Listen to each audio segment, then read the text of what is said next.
Hey everybody, welcome to Tantric Tips with Rosie Bits, here in my beautiful tantric space.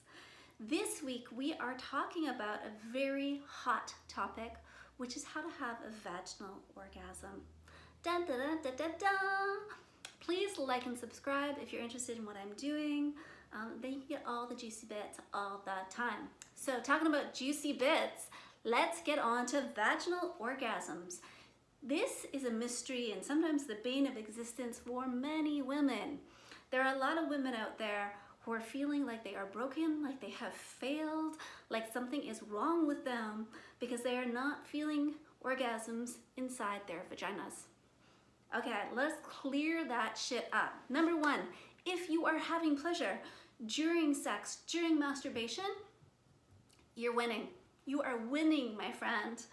It's like, woo! If you're having orgasms of any type, you're also winning. And if you would like to expand that pleasure and find out about different forms of pleasure that are available to you, that is amazing, right? So start from a place of, hey, I'm a winner, and then let's go into a place of, oh, actually there's even more available for me. So there are 16 plus or types of orgasms available for Yoni owners, people with yonis. 16 plus, about 8 of those come from inside the vagina or just around the orifice, around the opening. So I'm not gonna get into every different type of orgasm, but I'm gonna talk about how you can start to access those orgasms. What you need to do to start to really be able to deepen into your pleasure, whether it's vaginal orgasms or not, whether it's just having a super hot, sexy time, having a great masturbation session, or having even better clitoral orgasms, or having orgasms from not ever having orgasms, okay? So I want to first start off by, let's differentiate the idea of what a clitoral orgasm is and what vaginal orgasms or some of these other body type orgasms, like a full body orgasm or even a nipple orgasm, is going to feel like, because they feel very different. So I find that a lot of women are looking for that kind of high peak, which is, you know, a clitoral orgasm is like a sneeze. It's like a shoo, right? We get to this high peak. Sometimes it can go on for a long time and be really rich and juicy, but it's this high peak with this steep decline. Whereas a lot of the internal vaginal orgasms are more of a flow. And when I started to feel them for myself, I remember feeling like coming to a peak of pleasure, but not coming to that high peak that a clitoral orgasm would create. And at first I discounted them. And then as I started to notice them, I started to call them my little butterfly orgasms, because I would feel this flutter, like it would get to a high peak of pleasure, but I would feel this like fluttery or flowy feeling. And then eventually, after cluing in to like, oh my goodness, that's a vaginal orgasm, I could start to define where I was feeling them inside my body. And this is where it's important to also to get to know your anatomy. So recently, really only in the last 5 years, we've finally been able to look at what is going on inside a vagina. We've not had really intricate descriptions of vaginas prior to this time. It's really mind-blowing that we've only really had full documentation about what the clitoris looks like in the last, 10 years. And things like the G-spot or the A-spot or the P-spot are all things that now you can look up. So I would say Google anatomy and then start to explore on your own, because you don't need me even to tell you all the different spots. I might do that in a separate video and actually go over the different types of orgasms available to you. But what I'd prefer is for you to start to explore your own pleasure and let your pleasure lead you. So first thing to do is you're gonna explore your anatomy. You're gonna Google that shit. You're gonna take a look and be like, what's going on? And according to Google, what are maybe the regular erogenous zones that are inside my vagina? And where are they located, right? If you can't find these, message me and I will tell you, and I will document it all down. I'll write it all down for you. Also, Authentic Tantra website, they have tons of stuff. They are really a wonderful resource, so you can go head on over to them. So that's first. And also take a look at your anatomy, right? So Google it, get an intellectual view, and then take a look at your yoni. What does it look like? And take a look at the difference between when it is just a happy little resting yoni and when it's really hot and wet and fully engorged. So I'm going to explain to you a little bit about full engorgement. And for me, full engorgement is what I personally need before I'm going to have good vaginal orgasms. So our vaginas are surrounded by erectile tissue. We have more spongy tissue in our genital area than men do in their penises, far more. And it takes on average 20 to 45 minutes of stimulation for this area to fill with blood and become fully engorged. And you notice that it's fully engorged when it's puffy and it's like purple or dark brown or bright pink. You know, it's changed and you can feel it, and it feels like a hard-on. You feel your labia majora and it's feeling like a hard-on, right? And you feel internally, and suddenly things like your G-spot are much more prevalent and you're really puffy internally as well. So take that time to have that full engorgement and allow all the blood flow to get into your vagina. Now what this means is that if you're self-pleasuring, you're gonna have to do enough to make yourself horny and excited for 20 to 45 minutes, right? You're gonna have to rub yourself in the way, you have to take some breaks, you're gonna do some deep breathing. So I would say on the road to full engorgement, you're going to regulate your nervous system.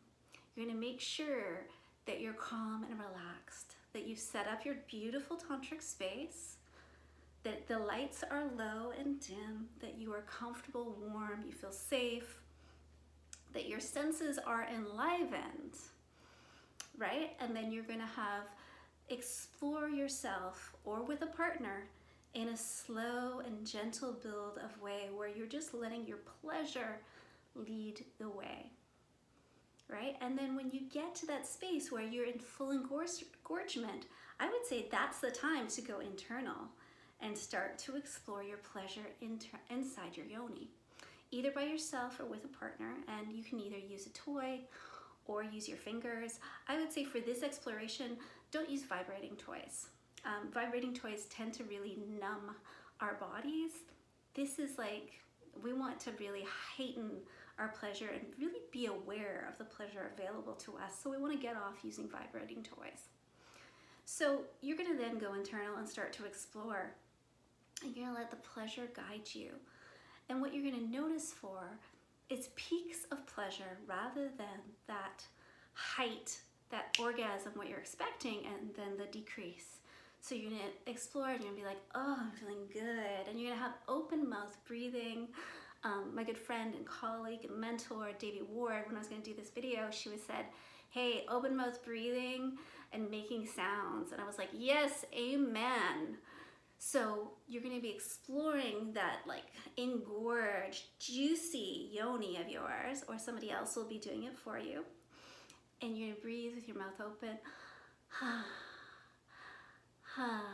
And you're going to be making sounds as you're exploring your yoni, and you're going to just notice the peak and then the ebb, and then the peak and then the ebb. And you're going to notice the places that feel particularly good, and you're going to keep focusing there.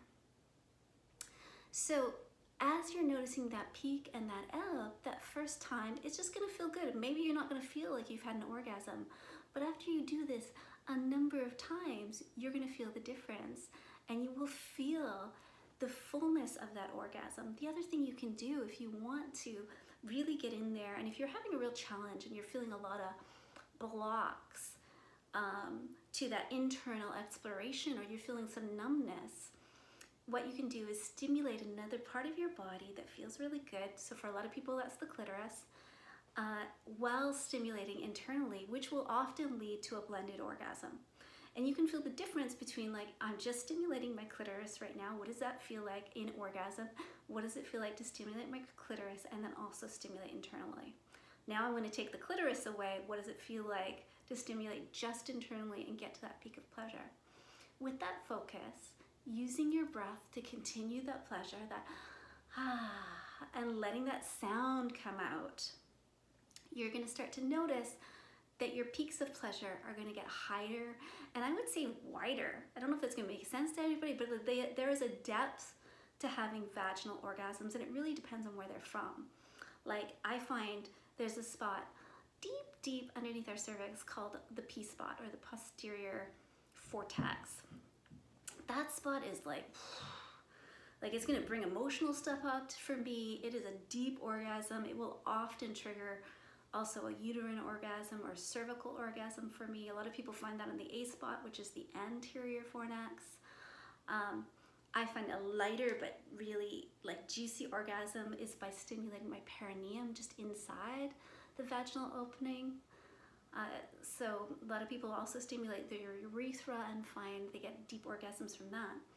But there is this depth of orgasm that is really different for a vaginal orgasm or for a clitoral orgasm. So start to explore what that looks like and really just let go of your idea or your limitation around what an orgasm is and just explore the pleasure. So go in with this idea of exploration as opposed to I must orgasm or I must squirt or whatever that is. And I also want to clear something else up. Squirting has become like this really performative, every woman has to squirt. She doesn't squirt, she fails, and she's not, having the best orgasms of her life, and she's not pleasing her partner. And that is so not the truth. If you're experiencing, again, any of these orgasms, you're winning. For me, squirting orgasms are definitely not the end-all be-all orgasms. I can squirt, it's kind of neat when I do. I'm like, oh, that's pretty neat. I also squirt though just when I'm taking out my yoni balls, and it is not sexy at all. I'm not having the best orgasm of my life because I'm taking out my yoni balls and my vagina is super juicy and my G-spot is super activated while I'm usually squatting on the bathroom floor going fuck as it's going and covering everything. So if you're not squirting, if you're not attaining any of these, it doesn't matter. It's about exploration into your pleasure. And there might be something that is completely different than what the rest of us are experiencing that is unique to your pleasure, which is so exciting. So get in there and explore. Okay, quick recap. What you're gonna do, you're gonna regulate your nervous system through some breathing. You can do some open mouth breathing to start, or you can look it up. I would say just Google on the internet. Breathing to regulate the nervous system. To regulate your nervous system, you're also going to create a beautiful tantric space with dim lights, that enlivens your senses, where you feel safe. You are going to vocalize through your self-pleasuring or through your pleasuring with a partner. You are going to let the sounds come out and really resonate and breathe through all of it. That is sexy and juicy. You are going to take that 20 to 45 minutes of pleasuring to get to full engorgement. So no worry or thought about orgasm, just to get to full engorgement. And you're gonna notice and take a look at your yoni and be like, oh yeah, she's juicy. She's ready. And then you're gonna go in there and start to pleasure. And you are gonna notice the difference between what you're expecting, which is a clitoral orgasm, and the pleasure that's available internally, which is more of like a peak of pleasure. You're gonna get away from the idea of it must look like this type of orgasm, and instead focus on the peaks of pleasure. Yeah, I think that's a pretty good wrap up. That's mostly it. Okay, if you have questions, send them to me. If you're having a challenge, message me. Right now, some of you may be watching this video down the line, but right now, this time in the world, February 2021, I actually have space for 3 private clients in my practice. So if you want to practice Tantra with me and have me really go through these steps with you, really deepen, and we can get to the core of maybe some of the work that needs to be done to release those blocks. If you feel like there's more holding you back, message me and we can do some of this work, or I can refer you to one of my beautiful colleagues. Okay, my darlings, Ah, love those juicy yonis.